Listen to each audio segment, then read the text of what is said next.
Ini sepertinya sudah saatnya yang kita tunggu-tunggu karena kita tentunya akan melihat bagaimana peruntungan kita pada tahun ini. Iya, tahun ini katanya kerbau logam dan Kerbau kerbau logam. itu kan sebetulnya salah satu simbol kerja keras gitu ya. Apakah artinya bahwa tahun ini kita masih harus kerja keras melawan pandemi, memulihkan ekonomi? Nah, kita cari tahu langsung. Coba. Sudah hadir di studio narasumber kita pada pagi hari ini ahli Iya. Feng Shui Angelina Fang. Kongsi Kongsi, Angelina, kongsi. Siang Kuala, Shenki, Siang Kang.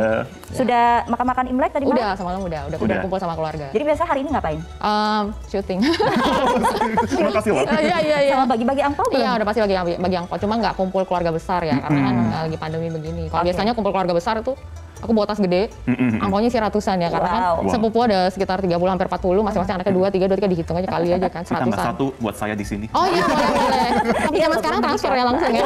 Oke, jadi kayak Daniel tadi, irit angpau tahun ini, Irit, itu hikmahnya. betul. Hikmahnya ya, ada nilai positifnya. Oke, Angelina, kita mungkin secara general Iya, aja ya iya, melihat iya. tahun ini kan kita masih di tengah pandemi, vaksin masih belum tahu Belum gitu ya tahu kapan juga. akan selesai. Gambaran secara umum seperti apa sih situasi di tahun kerbau logam ini dari sisi kesehatan dan juga ekonomi Indonesia? Oke, kalau sekarang di tahun kerbau logam, kalau misalnya tahun tikus logam itu adalah tahun perubahan Iya. yang bikin kita shock, wow gitu ya. Kalau tahun kerbau logam ini transisi, jadi kita udah bisa lebih adaptasi, kita udah bisa berdamai dengan keadaan dan perubahannya akan menjadi lebih baik. Jadi pertanyaannya kalau misalnya apakah dibandingkan tahun lalu, bagaimana? Tahun ini jauh lebih baik.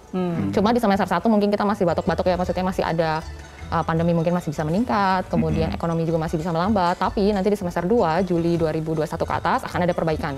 Meskipun perbaikannya istilahnya cukup stabil, tapi tetap butuh kerja keras di tahun ini. Ya, tapi bukan karena si kerbaunya, karena kita kan selalu pikir, oh sio kerbau pasti harus kerja keras gitu ya, karena kita menggunakan karakter dari si kerbaunya. Tapi sebenarnya kalau dalam Feng Shui, kerbau itu hanya mewakili elemen. Jadi mewakili elemen di dalamnya. Jadi kerbau itu berelemen tanah kecil, datang bersamaan si logam kecil. Jadi ada kerbau logam, logamnya logam kecil, bayangkan seperti perhiasan, kemudian silet, kemudian logam yang kecil-kecil ya, atau jarum suntik ya. Oke. Jadi sifatnya itu seperti elegan, kemudian tegas, daya juangnya tinggi. Nah, di logam inilah yang membawa daya juang tinggi di tahun ini. Oke, berarti ada harapan. Jadi kita harus optimis gitu ya Betul. menyambut tahun ini. Nah, usaha ya. Kira-kira usaha apa sih yang Ya. akan kembali booming di tahun kerbau logam ini atau usaha yang sebaiknya waspada itu apa saja? Karena kan ada pandemi kan kita juga banyak yang terdampak. Nah kita kan ingin pelan-pelan kita mengeliat lagi. Benar. kita kembali, gitu. Jadi kalau usaha sendiri, sebenarnya apapun jenis bisnisnya di masa pandemi ini kita perlu adaptasi teknologi digital.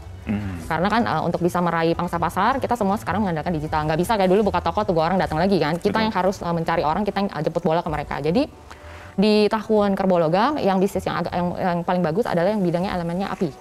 Jadi bidang elemen api itu contohnya adalah seperti restoran, kemudian kimia, kemudian elektrik, kemudian saham, asuransi, kemudian kalau penerbangan juga sebenarnya termasuk, tapi dia ada setengah dengan elemen air karena ada transportasi. Nah di tahun ini yang usahanya masih agak kurang bagus itu elemen air. Air itu yang bergerak ke sana kemari. Contohnya adalah seperti tour and travel, pariwisata, ini semua masih terkendala oleh pandemi. Kecuali shipping atau ekspedisi atau logistik. Kenapa? Karena ini kena tepak sama si tren belanja online. Nah, jadi khusus yang elemen air masih agak sulit, kecuali yang kalau pengiriman ekspedisi karena tren belanja online, ya mereka tetap bisa makmur di tahun ini. Oke, jadi dicatat ya. Mungkin kalau mau ekspansi harus lebih. Kalau ekspansi di tahun ini sih sebenarnya judulnya cari aman. Cari aman. Dan pasti aja, karena kan masih ada perlambatan, pandemi juga masih akan ada, meskipun pandemi ini pada akhirnya akan terkendali. Jadi kita kan tidak perlu khawatir, cuma kita selama kita menunggu, kita perlu berdamai atau berusaha nyaman dalam ketidaknyamanan. Oke. Oke. Terakhir mungkin Marvin mau tanya siapa-siapa aja sionya yang oke gitu. Sio-sionya apa aja berarti? Oke, yang tahun oke? ini yang oke itu sionya ada sio tikus, kemudian sio ayam. Kamu siapa? Kuda. Oke, jadi aku Tikus, yang bagus ayam. dulu. Tikus, ayam, sio monyet, sama sio ular. Oke. Jadi 4 sio ini nanti di tahun ini lebih harmonis, diberikan kelancaran, terus hubungan dengan pihak luar, misalnya kalau punya klien, punya customer, punya bos, bisa happy sama kita. Oke. Jadi kalau jadi influencer juga followernya nambah banyak. Oke, kuda.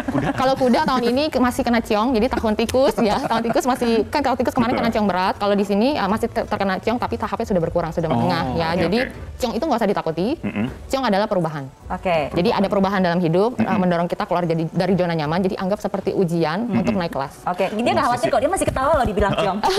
Oke. Dia optimis orangnya. Iya, Oke. iya. Jadi yang sio yang harus lebih waspada Di tahun ini ada 5, yaitu yang semua yang sionya adalah karena kita sebut kena ciong atau ketidakharmonisan, ada si kambing, kemudian kuda, sio naga, sio anjing, dan yang terakhir sio kerbau sendiri. Kerbau. Oke. Jadi 5 sio ini di tahun ini disarankan cari aman, kemudian jangan konflik sama orang lain. Jadi kalau dulu misalnya kita boleh nyinyir, kita boleh misalnya taruh pendapat di sosial media ngasal gitu kan ya, sekarang nggak boleh karena takutnya terviral malah jadi reputasinya kurang baik. Oke. Noted kalau begitu. Terus kemudian istilahnya just do your best karena ini adalah tahun untuk bisa upgrade diri sebenarnya. Oke, baik, terima kasih Angelina.